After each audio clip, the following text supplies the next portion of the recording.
여러분, 지금 저와 함께 예수 그리스도 비유 하나를 봅니다. 천국 비유라고 합니다. 근데 이 천국 비유 안에 예수님께서 전달하고자 하는 하나님 아버지의 은혜가 아주 짙게 녹여져 있습니다.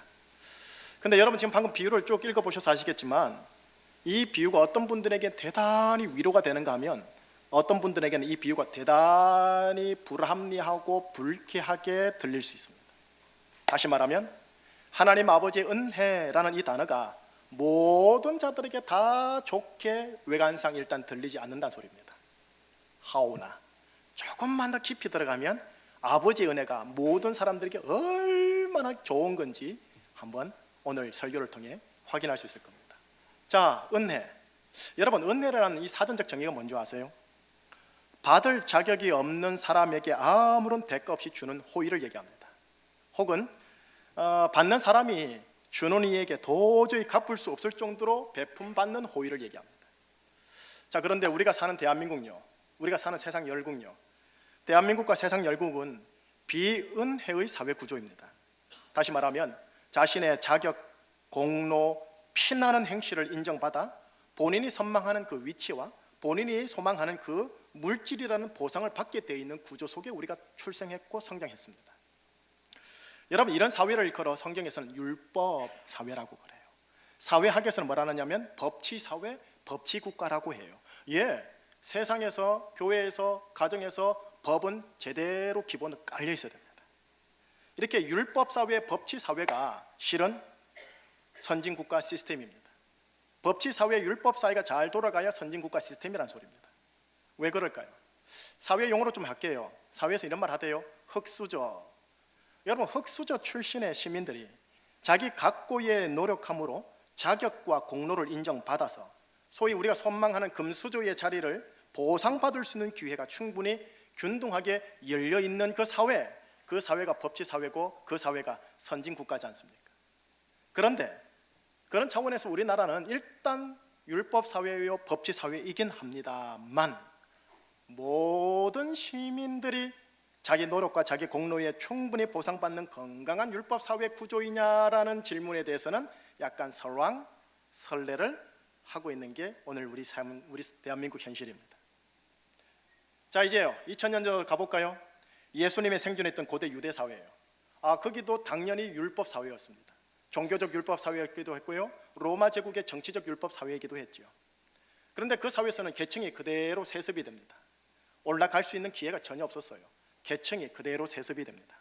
자, 소수를 차지하는 상위 계층의 대제사장, 사두개인, 바리새인들, 그리고 대부분 나머지 율법을 제대로 수행하지 못하는, 종교적 율법이든 사회적 율법이든 그 율법을 제대로 수행하지 못하는, 그래서 공로와 자격이 없다고 인정되는, 그래서 상위 계층의 사람들에게는 죄인 취급받는 대다수의 서민 계층이 있습니다.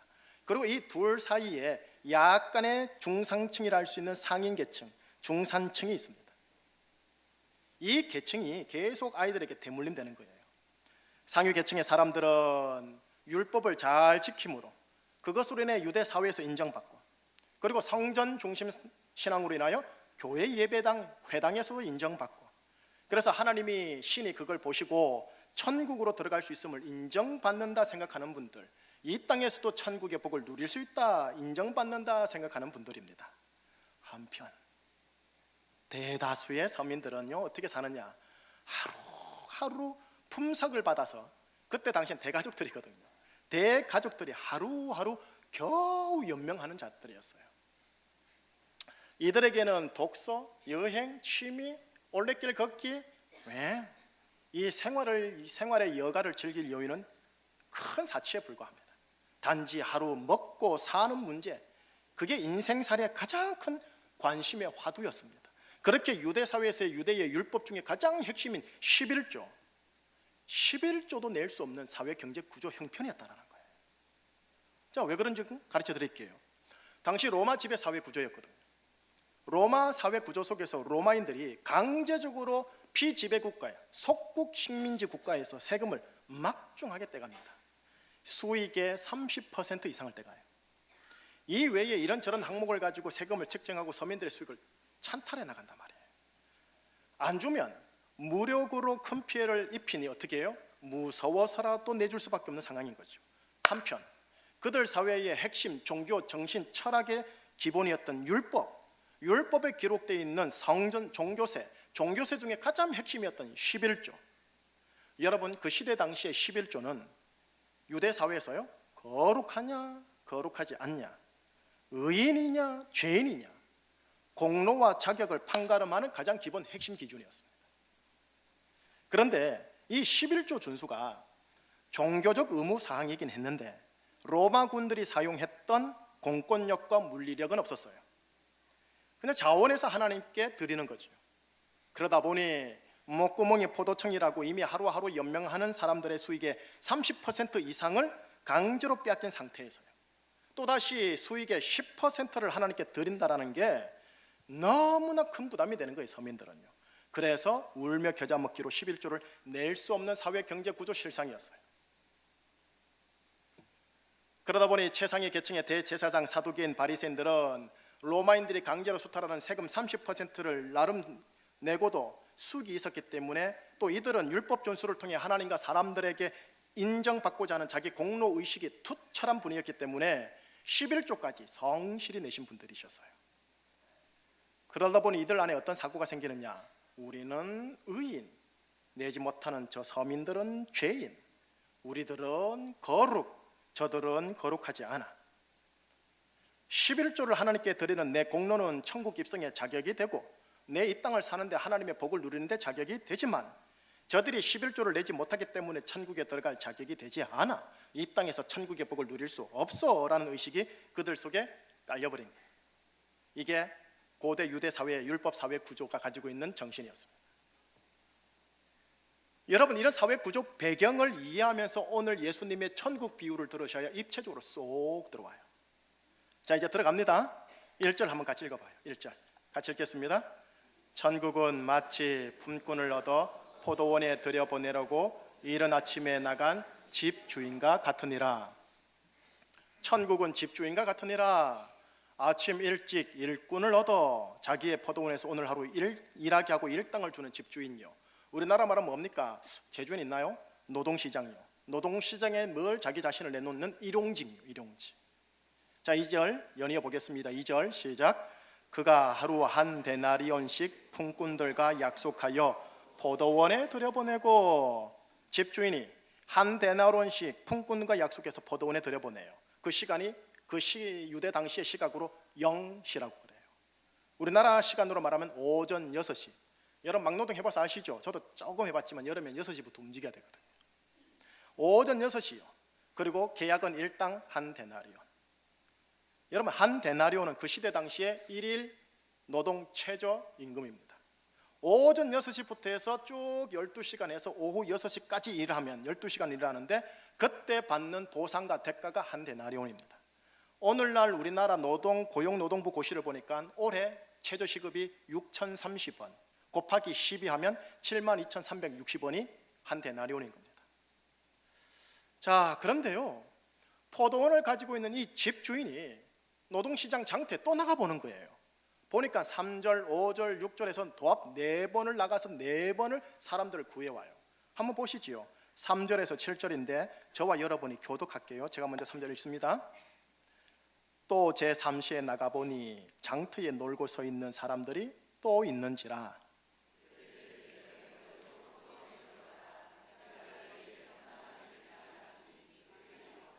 제6시와 제9시에 또 나가 그와 같이 하고.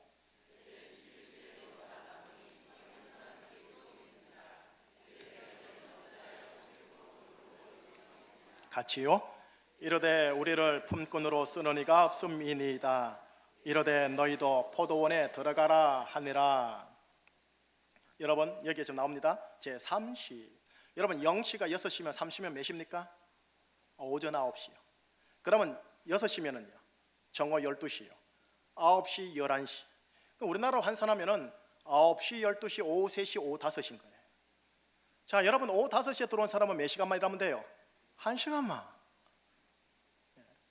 자, 이제 하루 일을 마무리합니다. 집주인과 회계 계산을 합니다.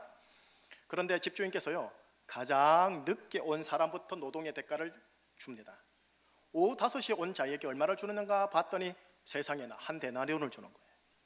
순간 나머지 분들은 은근 기대하기 시작합니다. 뭐예요? 아니, 저 사람이 한 데나리온을 받았다면 나는 저 사람보다 더 많은 수고를 했으니 더 많이 받겠네 하고요. 자, 집주인이 그 다음 오후 3시, 12시, 오전 9시, 오전 6시에 온 사람들 순서대로 줍니다. 얼마 주는가 볼까요? 8, 9, 10절 세 구절 같이 읽겠습니다. 저물매 포도원 주인이 청직에게 이르되 품꾼들을 불러 나중 온 자로부터 시작하여 먼저 온 자까지 싹쓸 주라 하니 제 11시에 온 자들이 와서 한 데나리온씩을 받거늘 먼저 온 자들이 와서 더 받을 줄 알았더니 그들도 한 데나리온씩 받은지라. 여러분, 노동의 수고의 대가만큼 자격과 공로만큼 보상을 받는 게 율법사회의 정신 아닙니까? 그런데 지금 오늘 예수님의 비유 가운데 나오는 집주인께서는 지금 그 율법사회의 정신을 허물어뜨리고 있는 거예요. 자, 이렇게 되면 오전 6시부터 일하신 분들은 당연히 그 입에서 뭐가 나올까요? 원망이 나오겠죠.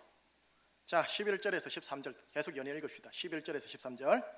받은 후 집주인을 원망하여 이르되 나중 온 이 사람들은 1시간밖에 일하지 아니하였거늘 그들을 종일 수고하며 더위를 견딘 우리와 같게 하였나이다. 주인이 그 중의 한 사람에게 대답하여 이르되 친구여, 내가 네게 잘못한 것이 없노라. 네가 난 한 데나리온의 약속을 하지 아니하였느냐. 13절은 가만히 놔둬보세요. 방송실 얼핏 보면 이 집주인이요, 폭군 중에 폭군 같아요. 악덕 기업주 중에 악덕 기업주 같아요. 그런데 지금 13절 보이시죠? 13절을 유의하셔야 돼요. 계약이라는 율법에 의하면 한 데나리온을 약속했거든요. 그리고 집주인은 그 계약의 율법 따라 엄정하게 법 집행하는 거예요. 나와 네가 한 데나리온을 약속을 하지 아니하였느냐. 율법하의 근로계약서를 따라 나는 네게 법 집행하는 거야 라는 거죠. 오전 6시부터 일한 분은 억울한 것처럼 보이지만 법을 그렇게 정하고 그렇게 실행한 거예요. 실제로 그 유대 당시의 율법 정신은 12시간을 뼈 빠지게 일해야 한 데나리온을 받습니다. 그런데 이제 집주인이 한마디 더 붙여요. 그게 이제 14절 15절이고 마무리할게요. 14절 15절 같이 읽어봐요. 네 것이나 가지고 가라. 나중 온 이 사람에게 너와 같이 주는 것이 내 뜻이니라. 내 것을 가지고 내 뜻에 할 것이 아니냐. 내가 선함으로 네가 악하게 보느냐. 12시간 일한 자나 1시간 일한 자나 나는 계약을 따라 준다. 이게 내 법이다. 내 계약은 다들 한 데나리온씩 주는 거다. 여러분 얼핏 보면 어떻습니까? 불공평하게 보이지 않습니까? 비합리적으로 보이고요. 특별히요, 종일 온종일 수고한 자에게는요 분명하게 불합리하게 보이고 불공평하게 보일 것 같아요. 그런데 율법에 근거하면 원래 온종일 일하고 수고한 자에게는 정당한 대가가 한 데나리온입니다. 그런데 불공평한 게 아니라 적어도 그 사람에게는 합법한 겁니다. 그런데 나머지 품꾼들은 수고하지 않았는데 수고한 것처럼 보상을 받아요. 자격이 없는데 자격이 있는 것처럼 대가를 받습니다. 뭐예요? 고맙고 황송한 거죠. 여러분 율법사회에서 일 조그만 사람은 많이 주지 말라는 금지 명령이 없어요. 그러니까 이건 불법이 아니에요. 뭐냐? 초합법인 거죠. 나머지 품꾼들에게는 이 집주인이 하는 행실이 뭐냐? 은혜인 거예요. 오늘 본문 비유가 바로 이 은혜를 지금 얘기하는데 예수님이 소개하고 싶은 천국이 이렇다라는 거예요. 이 천국 복음을 전하기 위하여 예수님이 오셨고 천국 복음의 가장 클라이막스가 뭐냐? 십자가에서 마지막 하신 말씀요. 다 이루었다. 내가 너희들에게 베푸고 싶은 모든 아버지의 은혜 십자가를 통해 다 풀었다. 이젠 받아라. 이게 오늘 본문이에요, 여러분. 자, 이제 이 본문을 풀이해 드려야죠. 21세기에 맞게요. 여러분 이 본문을 볼 때 두 가지 관점으로 봐야 돼요. 하나는 육의 관점요, 하나는 영의 관점요. 육의 관점과 영의 관점인 율법적 관점으로서 같이 보셔야 됩니다. 우선 육의 관점으로 볼게요. 생명 생존 조건입니다. 여러분, 한 데나리온은 하루 품꾼의 품삯입니다. 그 임금으로 그는 늦은 오후 집에 들어가 아내와 자녀들에게 거친 보리빵이라도 가까스로 먹일 수 있게 돼요. 따라서 품꾼에게서 이 한 데나리온은 그냥 돈이 아닌 거예요. 뭐예요?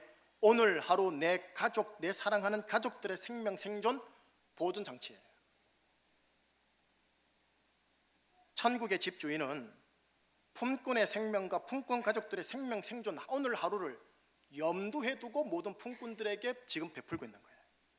하루 임금이 없다면 이들은 굶어요. 하루 임금으로 이들의 생명 생존을 내가 책임져 주리라. 율법 사회 속에서 집주인과 아무런 상관이 없는 남과 다름없는 이 품꾼의 가족들의 생명 생존의 시각에서 지금 이 집주인이 임금을 베푸는 거예요. 집주인은 지금 내 포도원에 들어온 오늘 하루 감당하도록 허락된 품꾼들과 그 가족들의 생명을 책임지는 행위를 하고 있는 거예요. 율법 안에서 합법하게 한 사람, 오직 오전부터 오신 분 그분에게만 한 달란트, 한 데나리온을 줘도 되는데 이게 정인데 이 율법 안에서의 정의 실행을 넘어서 어떻게 하느냐? 율법을 초월한 지금 사랑을 극대화시키는 거예요. 그러니 율법의 정의를 지키면서 율법의 진정한 정신인 지금 사랑까지 실천하고 있는 거예요. 베풀 자격이 없는데, 베풀 공로가 없는데 무상으로 품꾼들에게 베풀어주는 집주인의 호의, 여러분, 이게 여러분들을 향한 아버지의 은혜라는 거예요.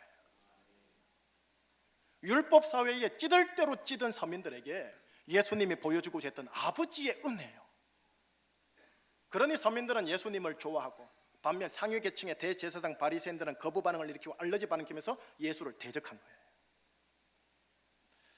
자, 이제 좀 더 중요한 부분이죠. 영적인 부분, 율법적 부분이죠. 정말로 대제사장과 서기관과 바리새인들에게도 안 좋은 건가? 정말 과연 그런 건가? 영적인 부분 한번 들어가 보십시오. 여러분, 율법은 문자적으로만 보더라도 613개 계명입니다. 613개 각 항목에 사회 항목 실천이 또 있어요. 여러분, 이 법을 다 외우고 이 법을 다 100% 평생토록 지켜야만 천국 입성 티켓이 가능합니다.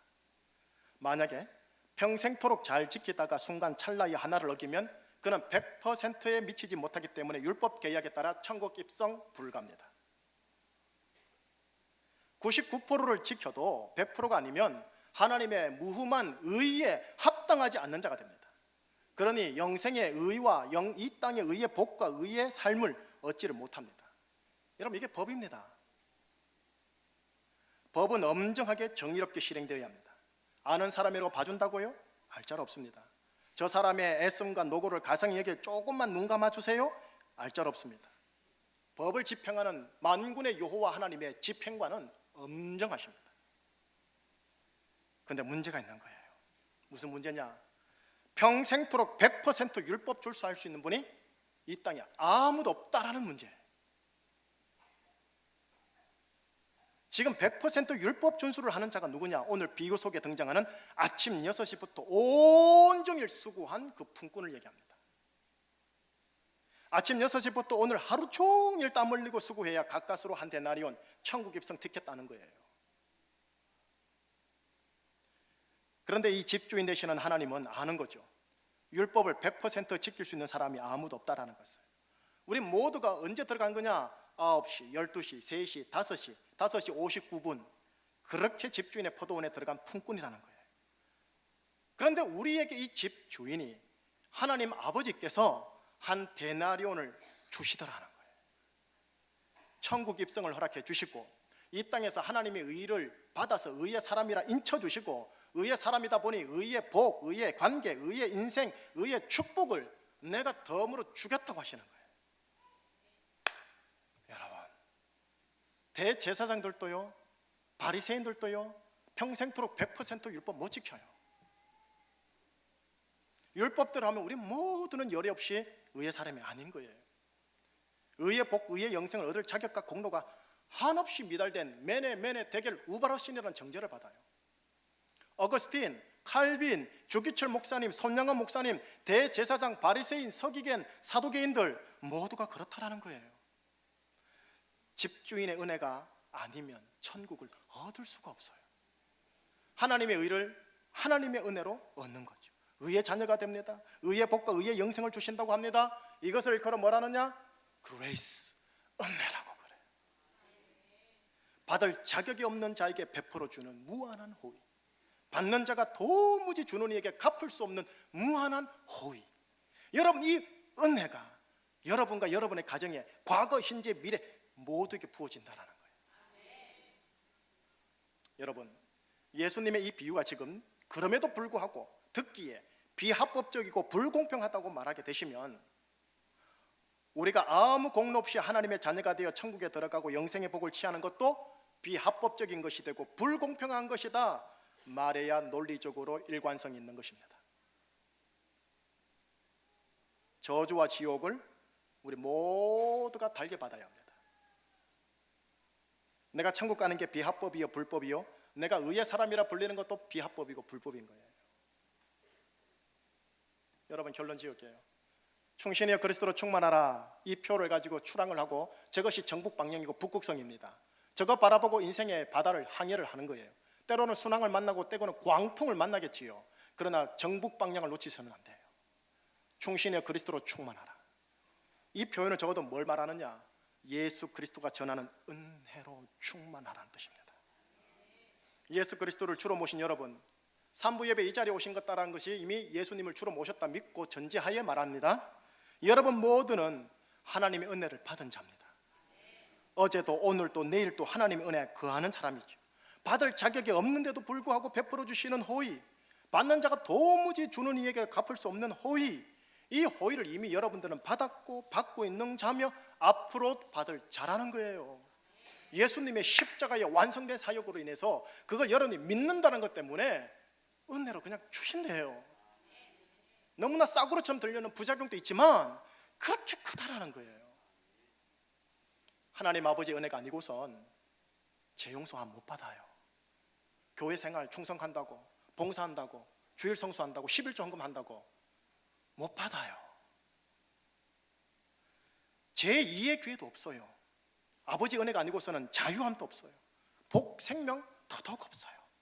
하나님의 은혜가 아니고서는 천국 입성 불가합니다. 의의 자녀가 취하는 상품, 인품, 영생 다 불가합니다. 내 종교적 열심과 노력과 행실로 금식으로 해보세요. 매네매네 되게 우발하시냅니다. 아버지의 은혜로만. 이 은혜를 전하기 위해 예수님이 오셨고 십자가에서 다 이루었다고 그 말하고 돌아가신 거예요.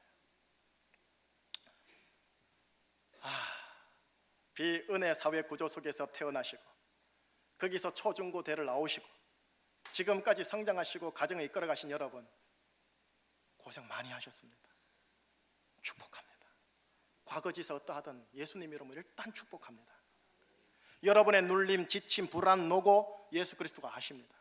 여러분의 정죄감, 죄책감, 반복되는 분노와 타인을 향한 적개심과 내 안에 있는 우울함과 내 안에 있는 은밀한 죄악된 행실의 패턴을 여러분 예수님이 모를 것 같죠?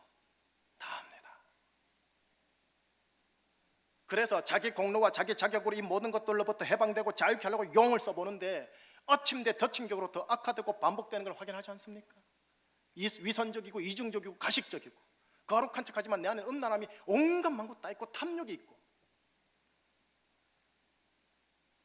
여러분, 예수 그리스도께서 십자가에서 피 흘리심으로 여러분들이 이 모든 것들 속에서 자유케 하고 해방케 하고 구원케 하기 위한 미련들을 이미 다 이루셨다고요.